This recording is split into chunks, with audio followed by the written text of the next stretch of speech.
What we heard from the opening government was a defense of Tiananmen Square as the heart of modern China. And that is a description with which we absolutely agree. But the key word there is modern China. Yeah. We think Tiananmen Square represents all that has been accomplished recently.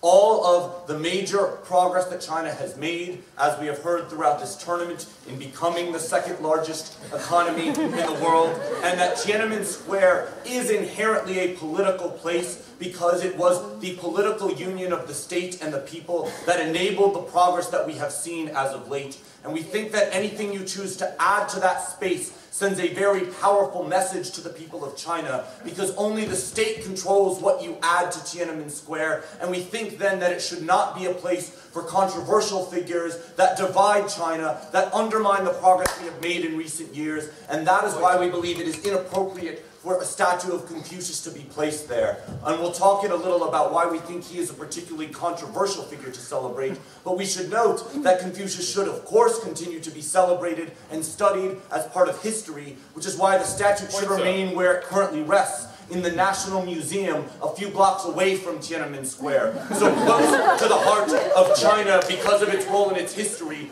but not at the center of modern China and its future because of all he represents that is controversial in the past. I will do two things in my speech today. The first is talk a little about my rebuttals, if you will, about what we heard from the opening government, and then I will get into my constructive matter, talking first specifically about why Confucius is a controversial figure, and second, what we believe should be celebrated in Tiananmen Square. No, thank you.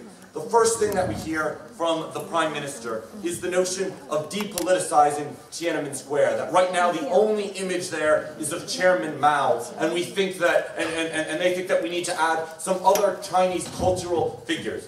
First, no, thank you. I'd like to point out that the only one currently being suggested is Confucius, which means right now you would be juxtaposing Mao with Confucius, suggesting almost an equivalence that we believe isn't helpful for China and would be incredibly controversial. But moreover, we think that if you make this a place for every Chinese cultural figure to be celebrated, then we think that you dilute the power of Tiananmen Square, which isn't just about Mao and isn't just about the Communist Party, but again about the union between them and the people. And we don't think people should feel uncomfortable going to the place that is their political center, that is their political heart. And we think people like non-Han Chinese, like women who were particularly offended by Confucius' teaching about wives. We think children who have read Confucius' teaching about the unquestioning obedience that they are to show their parents.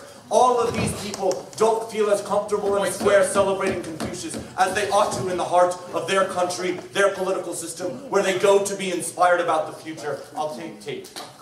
Should China now rename its Confucius Institute, given the problems you've talked about? I would probably be okay with changing them, but I'll tell you this, if I were setting them up from the start, I certainly wouldn't name them Confucius now. I think the only, they have, and so if you're saying, I don't know what the harms of changing the name of the institute is, I probably am okay with changing the names of the institute. That being said, this statute was only in Tiananmen Square for 3 or 4 weeks, so you're talking about introducing a new harm as opposed to changing an old one. We're probably okay with changing the old one, but we think this is a totally different situation. The next thing we hear, though, from the Prime Minister, is the notion that Tiananmen Square is representative of Chinese culture, and that as a public space, it belongs to the people, that it belongs to everyone, and that it should reflect society as a whole. Well, frankly, Mr. Speaker, Confucius doesn't reflect society as a whole, and I'll get to that now in my discussion of why Confucius is a particularly controversial. We've already touched on some of these points, but let me highlight some of Confucius's most controversial teachings.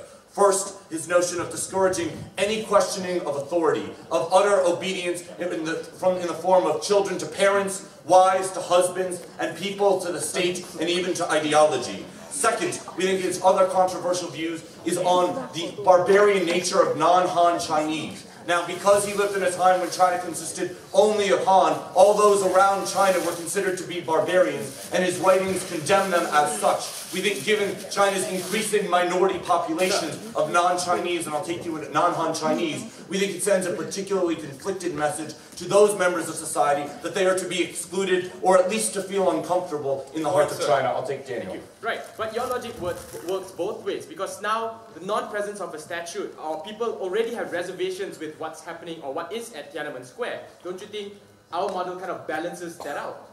I don't understand how, because people have reservations about a place, adding a statute that gives a different group of people their own set of reservations balances it out. That just makes more people more uncomfortable about a place in which no Chinese person should feel uncomfortable going or should feel anything other than proud in being in. The other thing I'd like to say about why Confucius is particularly controversial is because of his association with Chinese government throughout the years. So during the Han Dynasty, there was an attempt to make Confucius the only acceptable school of thought, and that all others were to be banned. And then conversely, in the Cultural Revolution, no Confucius was to be discussed. So we think that Confucius has had a particularly controversial role in Chinese history in the form of discourse, and in the form of being a limiting as opposed to opening factor of discourse, which we think China is moving increasingly in the direction of allowing more discourse, more criticism, more tolerance. You already had a chance, no thank you. The next thing I'd like to say under this idea of why Confucius is controversial is to touch on the analogy that Tate made about Abraham Lincoln in the United States.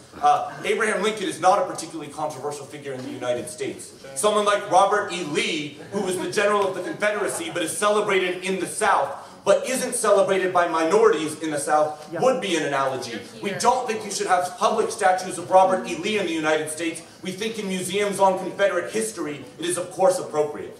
The last thing that I want to talk about and close on is our vision for what should be honored in Tiananmen Square. Because we think that Tiananmen Square, as the heart of modern China, should celebrate everything that has been accomplished in the past 60 years of successful communism. And its merging of communist values with free markets and the incredible economic and social progress that we have seen. We think that the source of that progress has been from the Chinese people and their ability to work together, to overcome obstacles, and to unite around common values and common ideologies.